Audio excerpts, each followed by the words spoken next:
Hello, amazing artists. It's Kelly Folsom here, and I want to welcome you back to another Art Life Conversations podcast.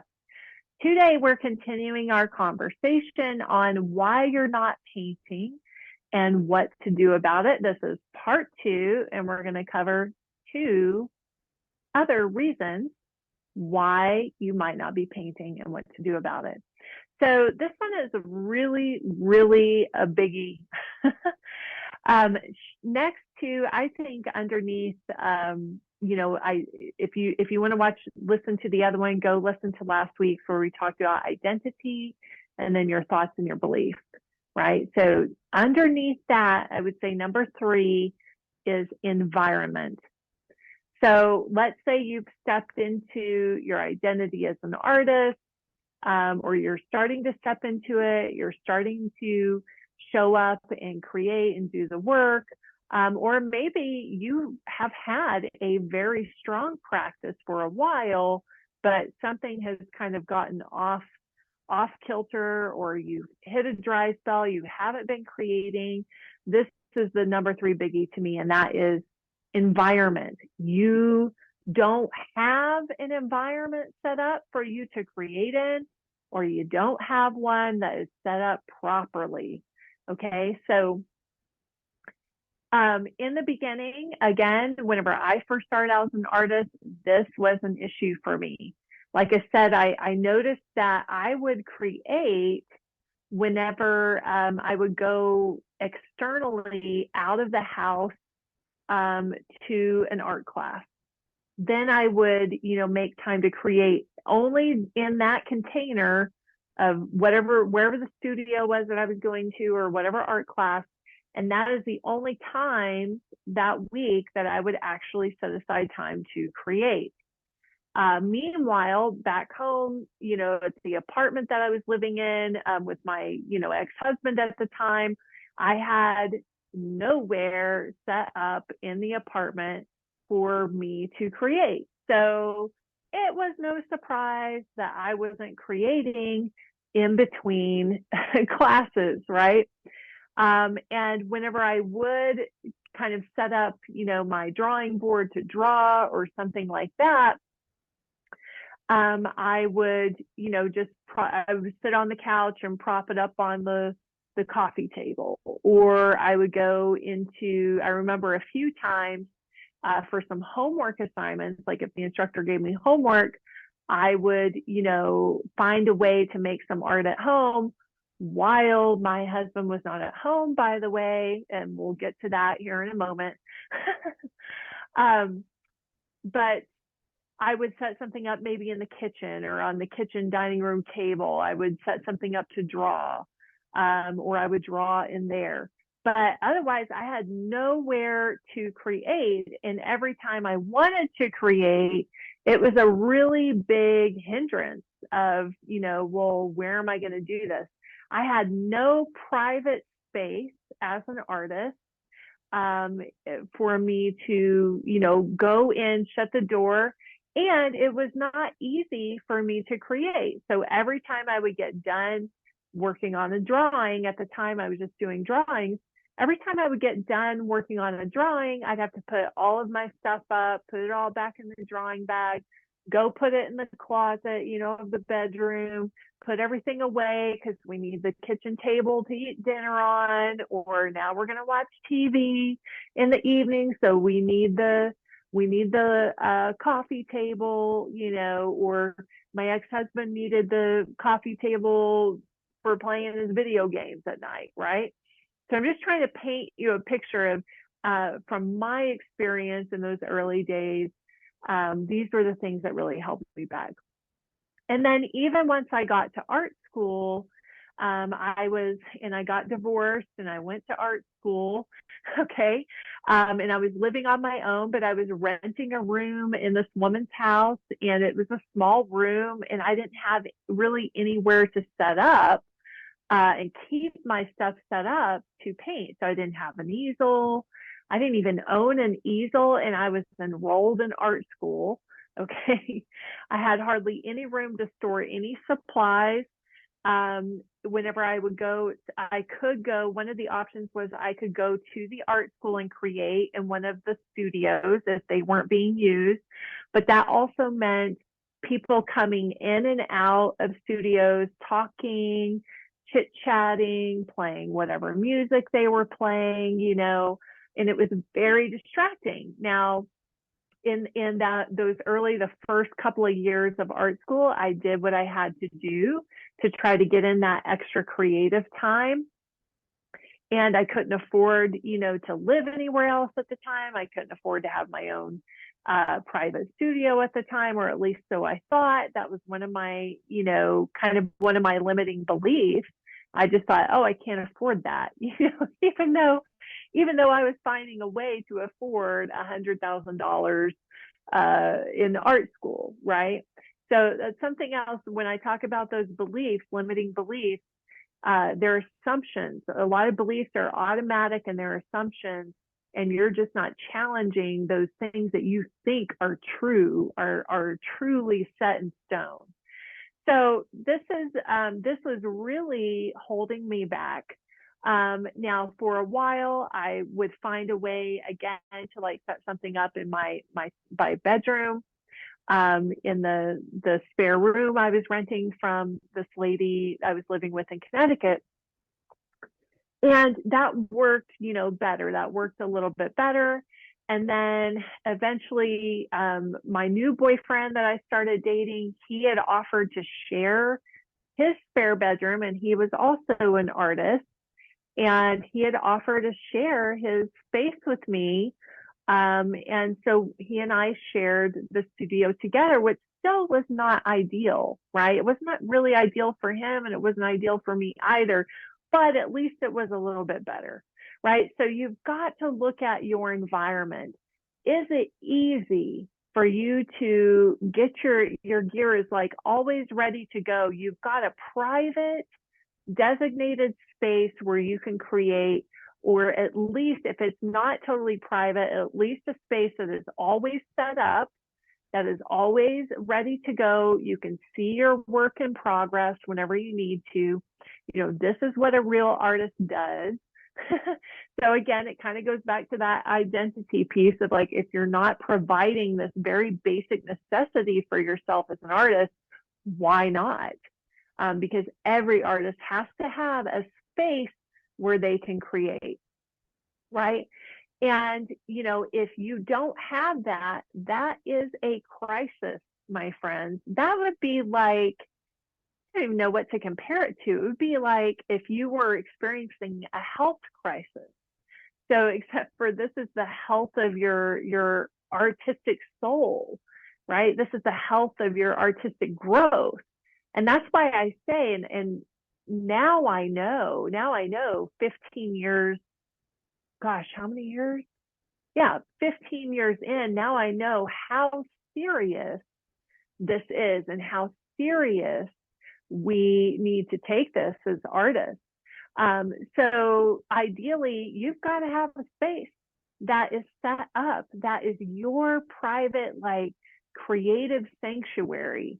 And private would be the most ideal, right? Now, I've heard of people who have, become business owners or wanted to like leave their career and start their own business. And I've heard of people making choices and sacrifices as much to like, hey, I'm cleaning out my walk-in closet, and that's going to be my home office because that's the only space that I have where I can actually shut the door and do my work. Okay, so this is part two that I'm getting to, and that is boundaries, right? So as an artist, you've got to have boundaries. If you're not making, number one, the space, right? What we just talked about, if you don't have the space to create, if you don't create space or you don't create time, right? Undistracted, private time, for you to create, then yeah, you're not going to be painting. You're not going to be drawing. You're not going to be sculpting. You're not going to be making that pottery, whatever the case is for you. So the second piece of this is boundaries. if you are in a shared environment, how can you create that boundary for yourself? I was just working with one of my mentees, and she was in a situation where it's a temporary situation, but it's a very long temporary situation. Like, it's already been going on probably for about a year now, right? With her, house getting remodeled and all that kind of stuff, and all of this construction's going on. And so to me, I'm like, that's a crisis. It's one thing if we are in a temporary situation that truly is like a short term, 1 week, 2 week situation, maybe even a month. But once you're getting to a month, you got to figure something out, right? You can't have people just coming in and talking to you while you're painting or while you're creating, right? You can't have constant distractions. And this also means boundaries for yourself, not checking your phone, turning off the notifications, right? Like shutting down the computer, personal boundaries, and also boundaries with the people who, if you're sharing an environment with them, whether that's maybe you create art at like a co-op type of thing where you and several artists are renting space, or one of the studios I used to used to rent was a big huge building where a ton of artists worked, and sometimes it would get really, really loud, but I had a door that I could close. That's why I always say, like, you've got to be able to like shut it off and shut it out, and make sure that people aren't like knocking on your door and wanting to come in and chit chat. Hey, how's it going? Like, make sure that you make it clear to the people in your life how important this is for you. And if you're a professional artist, if you're trying to make a living as an artist, it is a job. It is a business.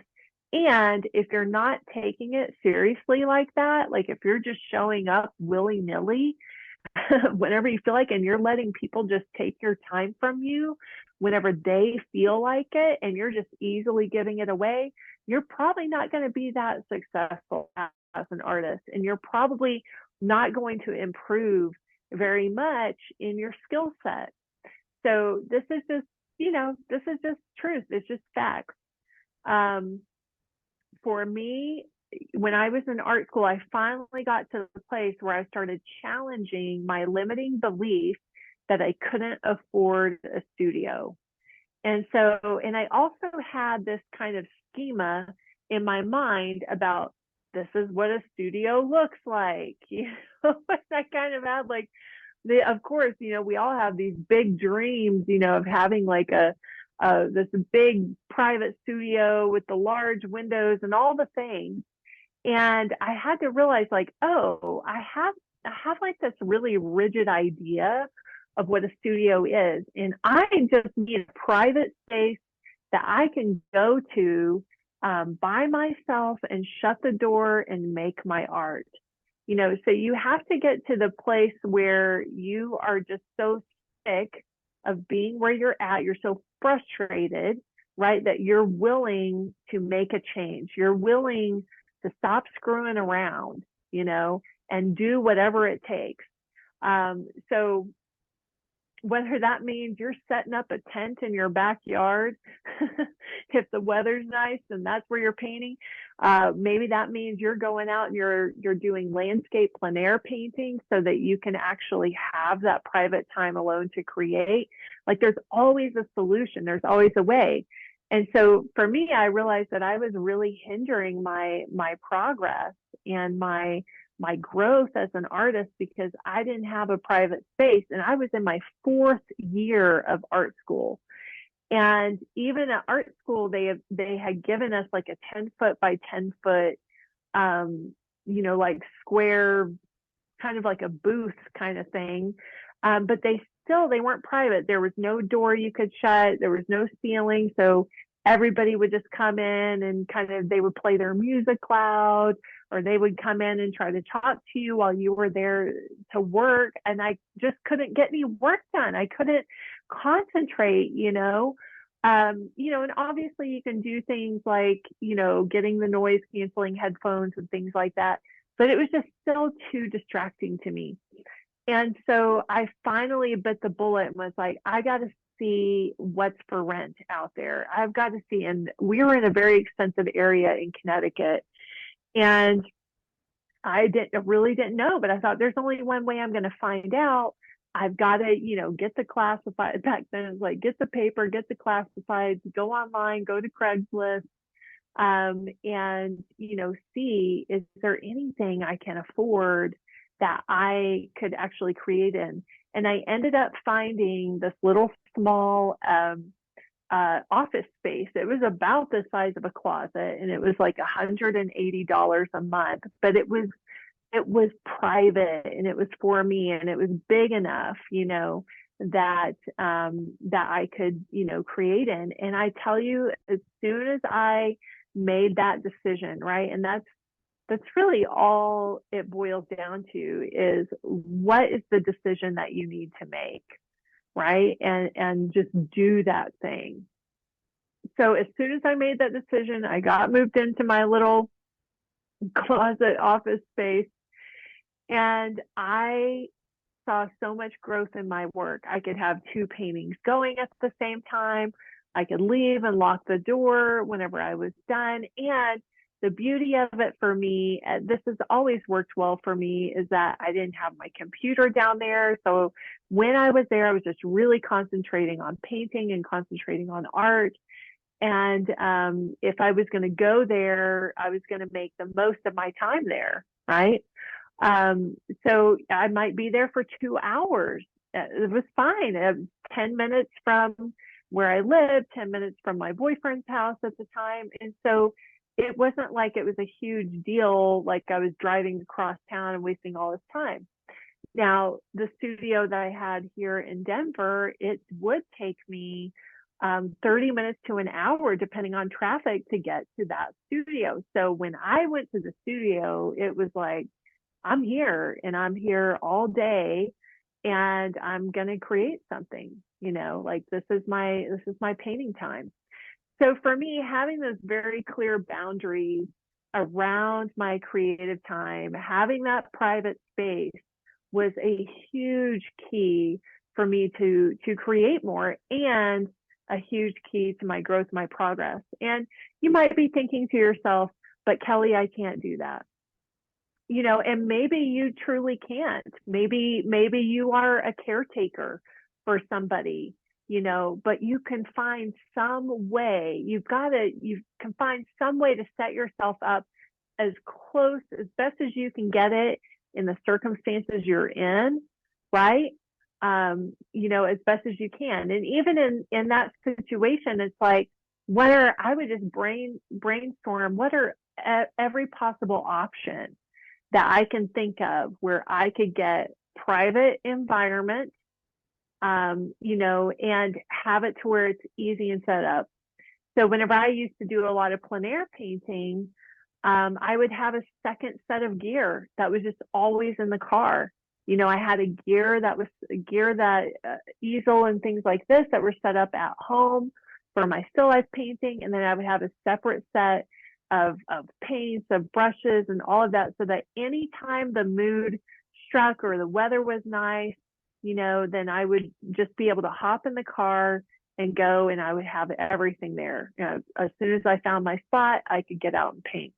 So you just got to make it easy and convenient. As human beings, it's very hard for us to change our routines, change our habits. And so one of the ways that you can make that, have more success of that, is like, make it very easy, convenient, and accessible, and create that space and create that time and create those boundaries, right? And if this is something new that you're stepping into, something that's really challenging to do is to communicate what you're doing to your significant other, to whoever lives in the home with you, perhaps maybe to your neighbors, if your neighbors or your friends are used to coming over a lot.